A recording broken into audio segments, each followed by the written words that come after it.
Hello friends, नमस्कार। स्वागत है आप सभी का जी सृजन अकेडमी पर। तो आज हम देखेंगे ये जो क्वेश्चन पेपर है ये सामान्य अध्ययन और छत्तीसगढ़ का सामान्य ज्ञान दोनों हम देखेंगे। और ये सीजी व्यापम द्वारा 2021-22 में पूछा गया क्वेश्चन पेपर है। तो देखिए दोस्तों, ये बहुत इंपॉर्टेंट है। आप सभी जानते हैं किस तरह से क्वेश्चन पूछा है। ये सारे का रिवाइज करना हमारे बहुत इंपॉर्टेंट है। तो सीजी हॉस्टल वार्डन एग्जाम की तैयारी कर रहे हैं तो बहुत इंपॉर्टेंट है। चैनल में अगर पहली बार आए होंगे तो सब्सक्राइब करके बेल आइकन में ऑल जरूर प्रेस कर लें। प्लेलिस्ट बना है छात्रावास अधीक्षक पटवारी परीक्षा, उसमें और भी प्रीवियस ईयर क्वेश्चन कराया गया, उसे जा करके आप देख सकते हैं। तो चलिए जल्द शुरू करते हैं पहला क्वेश्चन। और एक चीज़ और बता दूं, इसमें इंडियन कॉन्स्टिट्यूशन का बहुत सारा स्टेटमेंट क्वेश्चन है, स्टेटमेंट वाला क्वेश्चन है, कूट वाला क्वेश्चन है, इसलिए बहुत ज़्यादा इंपॉर्टेंट है। सारे क्वेश्चन आप जरूर करिएगा। जल्दी करेंगे हम। यहाँ सामान्य अध्ययन है और राज्य का सामान्य ज्ञान दोनों करेंगे। तो पहला क्वेश्चन है, राज्य प्रशासन शासक की किस पद्धति में मापा जाता है, किस पद्धति में पाया जाता है। तो देखिए एकात्मक संसद पद्धति, देखिए स्टेटमेंट क्वेश्चन है। एकात्मक अध्याचात्मक पद्धति, संसदात्मक अध्य संसद या पद्धति, और संघात्मक संसद और संघात्मक अध्यक्षात्मक पद्धति। तो सही आंसर क्या होगा यहाँ पे? यहाँ पे होगा संघात्मक संसद या पद्धति और संघात्मक अध्यक्षात्मक पद्धति। तो तीसरा और चौथा ये दोनों सही होगा। तो बी यहाँ पे करेक्ट आंसर होगा पहला का। चलिए सेकेंड नंबर क्वेश्चन, ये पंचायत से संबंधित है इसलिए अभी स्किप करते हैं। अगला क्वेश्चन पूछा गया था कि छत्तीसगढ़ में नवीनतम औद्योगिक नीति कौन सा है। तो ये मैं करंट अफेयर में करा दिया हूँ आपको, इसे आप जरूर देख लें। ये उस समय का है, ये विलोपित भी कर दिया गया था व्यापम द्वारा। अब चलिए देखते हैं छत्तीसगढ़ राज्य में कौन सा खनिज प्रमुख खनिज है। तो देखिए सिंपल क्वेश्चन है, इस तरह से क्वेश्चन और भी देखने को मिला है। तो देखिए छत्तीसगढ़ में कौन सी खनिज प्रमुख खनिज है पूछ रहा है। तो देखिए कौन सा खनिज प्रमुख खनिज नहीं है, नहीं है कह रहा है। तो यहाँ देखिए कोयला है, लौह अयस्क है, चूना पत्थर है और ग्रेनाइट है। तो देखिए कोयला, लौह अयस्क और चूना पत्थर ये तीनों खनिज है, लेकिन प्रमुख खनिज कौन सा नहीं, तो ग्रेनाइट प्रमुख खनिज नहीं है। 5 का सी जो है करेक्ट आंसर है। चंद्रयान-2 में प्रज्ञान क्या है। तो देखिए प्रज्ञान क्या है 6वें का, तो ये क्या है, लॉन्चर, ऑर्बिटर, लैंडर और रोवर। तो सही आंसर है रोअर। देखिए मिस प्रिंट हुआ है क्वेश्चन पेपर में, थोड़ा सा करेक्ट करके पढ़ेंगे। अगला है रमन मैग्सेस अवार्ड पूछा गया था। तो आप रमन मैग्सेस अवार्ड 2024 पढ़ लेंगे। ये इंपॉर्टेंट है क्योंकि ये पूछा जा चुका है, इसलिए ऐसे ऐसे क्वेश्चन हमें करना है। देश का पहला इंटरेक्टिव बर्ड पार्क निम्न में से किस राज्य में स्थापित किया गया है। देश का पहला इंटरेक्टिव बर्ड पार्क। तो देखिए 8वें नंबर का क्वेश्चन, ये जो है कहाँ है, मध्य प्रदेश, राजस्थान, महाराष्ट्र, ओडिशा। तो सही आंसर है महाराष्ट्र, सी जो है करेक्ट आंसर होगा 8वें का। 9वें नंबर क्वेश्चन देखते हैं, 2019 में तूफान आया था वो कहाँ कहाँ कौन सा प्रभावित हुआ था। तो ये 2019 का है। 2023 और 24 में जितने भी घटनाएं हैं वो सारे आप अच्छे से पढ़ेंगे, ये करंट अफेयर से संबंधित है।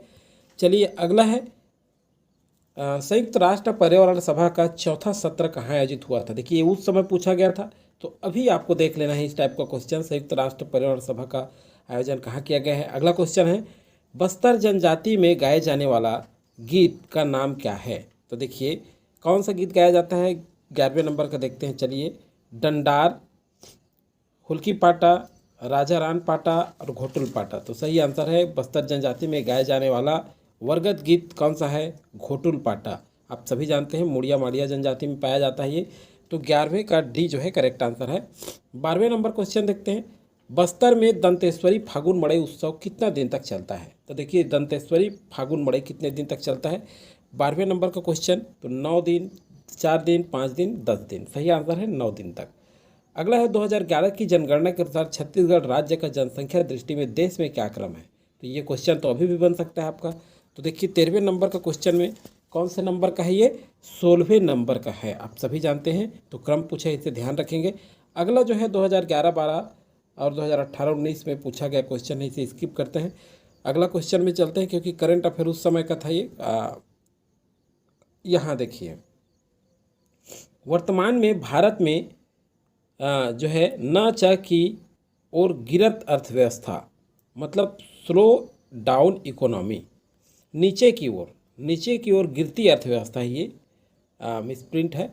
आप क्या अर्थ लगाते हैं, मतलब से आप क्या अर्थ लगाते हैं, मतलब क्या अर्थ है। गिरती हुई अर्थव्यवस्था का मतलब सुस्त है, मंद है, पुनरुत्थान है और तेजी है। तो ये भारतीय अर्थव्यवस्था से पूछा गया बहुत इंपॉर्टेंट क्वेश्चन है। तो ये सुस्त अर्थव्यवस्था के नाम से जाना जाता है। 16वें का ए।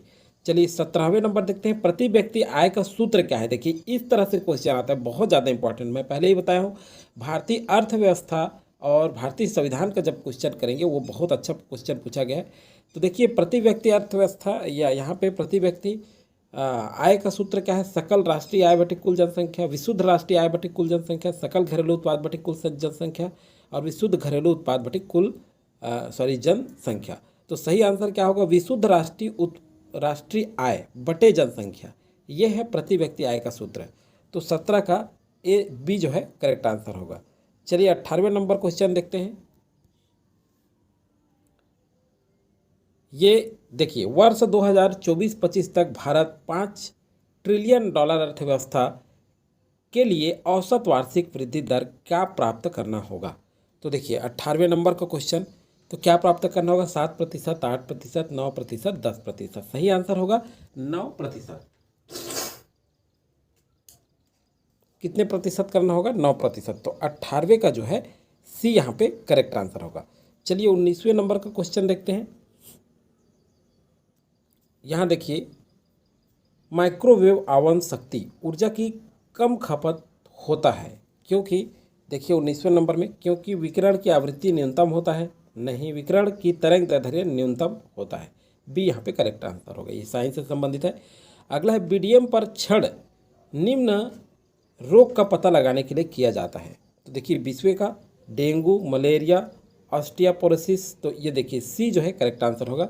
अगला है छत्तीसगढ़ में किसकी विद्युत उत्पादन करने की क्षमता अधिक है, जल विद्युत, ताप विद्युत, सौर ऊर्जा और पवन ऊर्जा। तो आप सभी जानते हैं 21वें का सही आंसर क्या होगा, ताप विद्युत सबसे ज़्यादा उत्पादन करने की क्षमता है क्योंकि कोयला बहुत ज़्यादा पाया जाता है छत्तीसगढ़ में और ताप विद्युत से ही सभी तरफ विद्युत सप्लाई होता है। अगला है राधे श्याम बारले निम्नलिखित में किस क्षेत्र से जुड़े हुए हैं। देखिए बहुत ज़्यादा इंपॉर्टेंट क्वेश्चन है, इस टाइप से क्वेश्चन बन सकता है। साहित्य, शिक्षा, सामाजिक कार्य, कला, संगीत, नृत्य, बिल्कुल सही, कला, संगीत, नृत्य से जुड़े हुए हैं राधे श्याम बारले जी। तो 22 का सी करेक्ट आंसर है। चलिए अगला देखते हैं 23 नंबर का, इस राज्य में राज्यसभा में कितने सदस्य हैं। तो ये बहुत सिंपल क्वेश्चन है, आप सभी जानते हैं, ऐसा क्वेश्चन नहीं पूछा जाएगा। राज्यसभा में कितने हैं, तो ये 11 है। अगला देखते हैं, और 5 है और लोकसभा में 11 है। तो देखिए यहाँ पे इस राज्य की निम्नलिखित में से कौन मुख्य रूप से फिल्म से नहीं जुड़े हैं, फिल्म से कौन से नहीं जुड़े हैं। तो देखिए अनुज शर्मा, किशोर साहू, हबीब तनवीर, अनुराग बसु। तो सही आंसर कौन सा है, 24 नंबर का, ये हबीब तनवीर फिल्म से नहीं जुड़े हुए हैं।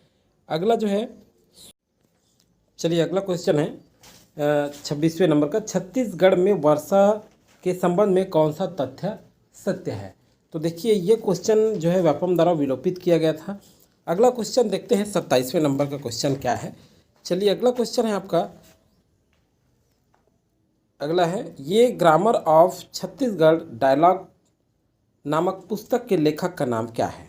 तो देखिए 27 नंबर में इनके पुस्तक का नाम है हीरालाल काव्योपाध्याय, डी जो है करेक्ट आंसर है। अगला है, फूल फूल रंग रिंगी छिंगी फर फर लमडारा, उपरोक्त पहेली का अर्थ बतलाइए। तो देखिए इस तरह से क्वेश्चन पूछा जाता है, तो इसका अर्थ क्या है आप सभी जानते हैं, ककड़ी नहीं होगा, मुनगा जो है इसका करेक्ट आंसर होगा, बी जो है करेक्ट आंसर है। चलिए अगला क्वेश्चन देखते हैं, निम्नलिखित मुहावरे का अर्थ बतलाइए। देखिए क्या मुहावरा पूछा गया है, नाकल सवाना। देखिए नाकल सवाना, नाक छिदवाना, खराब गंध, अपमान होना, और अगला है नथनी पहनना। तो सही आंसर क्या होगा यहाँ पे, यहाँ अपमान होना, सी जो है करेक्ट आंसर होगा। अगला जो है, इस राज्य की निम्नलिखित जनजातियाँ विशेष पिछड़ी जनजाति श्रेणी में आते हैं।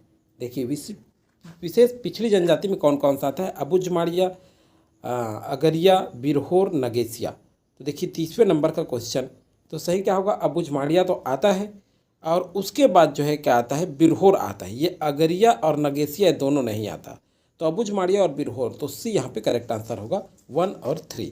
30 नंबर का क्वेश्चन। तो देखिए ये क्वेश्चन बहुत बार रिपीट हुए हैं, हर बार किसी न किसी एग्जाम में देखने को मिला है, तो ऐसा क्वेश्चन इंपॉर्टेंट हो सकते हैं। अगला है, सूची फर्स्ट नगर है और सूची सेकंड जो है नद है, इसका मिलान कीजिए, सूची में दिया गया सही उत्तर का चुनाव करें। तो देखिए एक तरफ नगर है और दूसरी तरफ नदी है। एक नगर है, दूसरी नदी है, तो वो जो नगर है किस नदी के किनारे स्थित है। तो 31 नंबर का क्वेश्चन देखते हैं। चलिए, बरल नदी, ये बरल नदी कहाँ पे है, तो ये जो है किस नदी के किनारे है, रामगंगा। जौनपुर देखते हैं, तो जौनपुर गोमती नदी के किनारे है। श्रीरंगपट्टनम, तो श्रीरंगपट्टनम ये है कावेरी नदी के किनारे है। और डिब्रूगढ़ ये जो है डी, ये जो है ब्रह्मपुत्र नदी के किनारे है। तो डी यहाँ पे करेक्ट आंसर होगा 31 नंबर का। अब चलिए देखते हैं 32 नंबर का क्वेश्चन देखते हैं क्या क्वेश्चन है। अगला है सही क्या है। देखिए ये क्वेश्चन बहुत इंपॉर्टेंट है, स्टेटमेंट क्वेश्चन, यही मैं कहने वाला था आपको। ये क्वेश्चन जरूर करिए। क्या दिया है देखिए, यदि एक विधेयक राज्य विधानमंडल द्वारा पारित होकर राज्यपाल पास अनुमति के लिए भेजा जाता है तो राज्यपाल क्या कर सकता है, राज्यपाल क्या कर सकता है उसे अच्छे से पढ़िएगा। तो देखिए, वह विधेयक पर हस्ताक्षर कर सकता है, पहला। दूसरा है, यदि वह विधेयक पर हस्ताक्षर नहीं करता तो वह सुझाव सहित विधेयक का राज्य विधानमंडल के पास वापस भेजा जा सकता है, दूसरा। तीसरा है, यदि राज्य विधेयक का पुनः पारित कर देता है विधेयक को तो राज्यपाल का विधेयक पर हस्ताक्षर करना पड़ता है, ये तीसरा है। चौथा है, यदि राज्यपाल विधेयक व प्रावधान से सहमत नहीं है तो वह विधेयक का राष्ट्रपति के पास संदर्भित कर सकता है। तो बिल्कुल ये चारों कथन हो सकता है, पहला, दूसरा, तीसरा, चौथा, डी यहाँ पे करेक्ट आंसर होगा 32 नंबर का। और इस टाइप से क्वेश्चन अभी वर्तमान में बहुत पूछे जा रहे हैं, तो ये से जरूर करिए। अगला है देखिए, राष्ट्रपति के संबंध में भी यही क्वेश्चन मैं आपको कहने वाला था, बहुत अच्छा क्वेश्चन पूछा गया है। राष्ट्रपति की शक्ति के संबंध में कौन कौन से कथन सत्य है। तो देखिए, संसद का सत्र आहूत कर सकते हैं, पहला स्टेटमेंट है ये भी 33 नंबर का। तो देखिए, ये संसद का आहूत कर सकते हैं, ये सही है। संसद का सत्र आसान करना, ये भी सही है। और लोकसभा का विघटन भी कर सकते हैं, ये भी सही है। शक्ति के संबंध में लोकसभा का सत्र आसान करना, ये भी सही है। तो पहला, दूसरा, तीसरा और चौथा सभी सही है। तो 33 का जो है डी करेक्ट आंसर होगा। 34 नंबर क्वेश्चन देखते हैं। चलिए, राष्ट्रपति पद की शर्त क्या है। देखिए, ये भी स्टेटमेंट है। अब देखिए यहाँ पे क्या क्या होगा, वह भारत का नागरिक होना चाहिए। राष्ट्रपति पद की शर्तें, वह भारत का क्या होना चाहिए पूछ रहे हैं, नागरिक होना चाहिए। दूसरा बोल रहा है वह 35 वर्ष की आयु पूर्ण कर लेनी चाहिए, तो ये आयु के संबंध में कुछ नहीं कहा गया है। यह विधानमंडल का सदस्य, देखिए यह विधानमंडल का सदस्य नहीं होगा। ये जो है राष्ट्रपति पद की शर्तें पूछ रहा है। तो देखिए अगला देखेंगे, वह किसी अन्य लाभ के पद पर नहीं रहेगा, ये जो है तीसरा सही है, चौथा सही है। और अगला देखते हैं, उसमें लोकसभा की सदस्यता की योग्यता होनी चाहिए, ये भी सही है। और वह विशेषाधिकार से हकदार होगा, विशेषाधिकारों का हकदार होगा, ये सही नहीं है। तो तीसरा, चौथा और छठवां कूट के अनुसार देखेंगे, पहला में नहीं है, बी भी नहीं है, सी नहीं है, कूट के अनुसार लेना है आंसर, ये इसमें आंसर नहीं है। तो डी में ये तीनों आंसर दिख रहे हैं, तो डी कूट के अनुसार से आंसर लेना है। तो 34 का जो है डी जो है करेक्ट आंसर होगा। चलिए अगला क्वेश्चन देखते हैं 35 नंबर का। प्रधानमंत्री किसान सम्मान निधि के अंतर्गत किसका सहायता दिया जाएगा, मतलब किसको सहायता दिया जाएगा।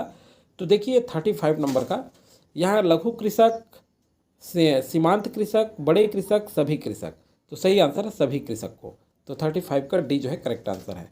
चलिए अगला क्वेश्चन देखते हैं 36 नंबर का। 36 निम्नलिखित में किस शासक का शिलालेख सूर्यनारायण में प्राप्त हुआ, ये व्यापम द्वारा विलोपित किया गया क्वेश्चन है। अगला है, इस राज्य में सूबा शासन काल में निम्नलिखित बात असत्य है। देखिए स्टेटमेंट वाला क्वेश्चन है, इसलिए सारे क्वेश्चन कर रहे हैं। इस काल में राजधानी रतनपुर थी, किसके संबंध में पूछ रहे हैं, इस राज्य में सूबा शासन काल निम्नलिखित बात असत्य है, कौन कौन सा बात असत्य है। तो देखिए यहाँ पे इस काल में राजधानी रतनपुर थी, ये तो सत्य है। इस काल में कमाऊं राजपथ था, ये भी सत्य है।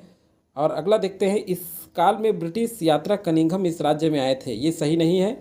और इस काल में छत्तीसगढ़ पर नागपुर का राज्य था, ये भी सत्य है। तो केवल 3, कौन सा सत्य होगा, सही विकल्प का चयन करें तो केवल सी, असत्य कथन है ये, केवल सी। तो जो है 3 जो है करेक्ट आंसर होगा यहाँ पे, तीसरा जो दिया है मतलब ये वाला, तो ये सी जो है यहाँ पे करेक्ट आंसर होगा 37 का। 38 नंबर देखते हैं, इस राज्य में 1923 में झंडा सत्याग्रह कहाँ से प्रारंभ हुआ था, कहाँ प्रारंभ हुआ था, बहुत अच्छा क्वेश्चन है।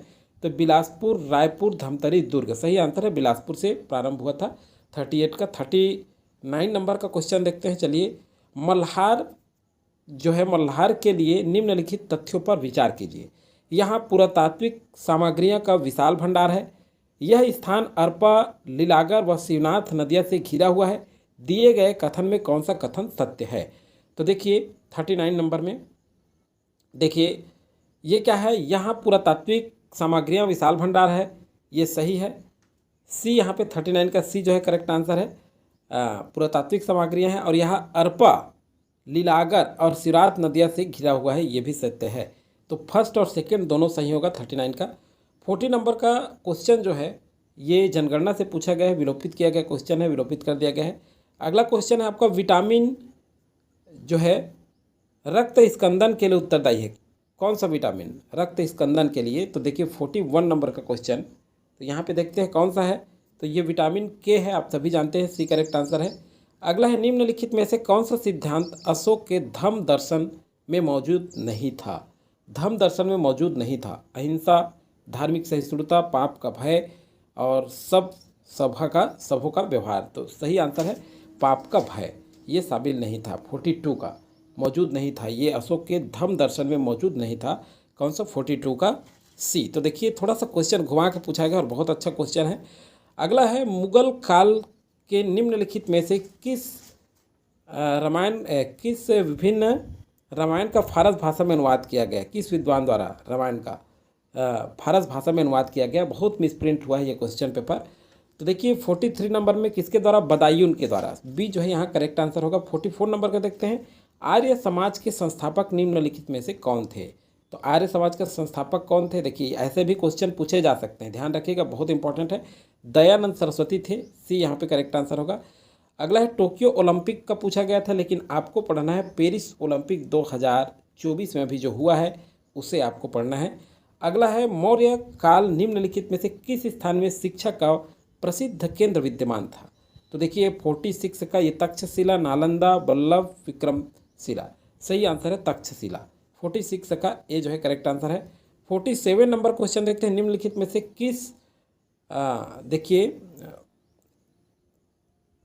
किस विषय में पानीपत का तृतीय युद्ध पूछा गया है? 47 का। तो पानीपत का तृतीय युद्ध कब हुआ था? तो ये 1556 में पानीपत का युद्ध पूछा गया है। तो ये भी क्वेश्चन विलोपित किया हुआ क्वेश्चन है, तो इसे ना करें। लेकिन पानीपत का पहला युद्ध, दूसरा युद्ध और तीसरा युद्ध, ये भी आप ध्यान रखें, पूछ देते हैं कभी कभी एग्जाम में।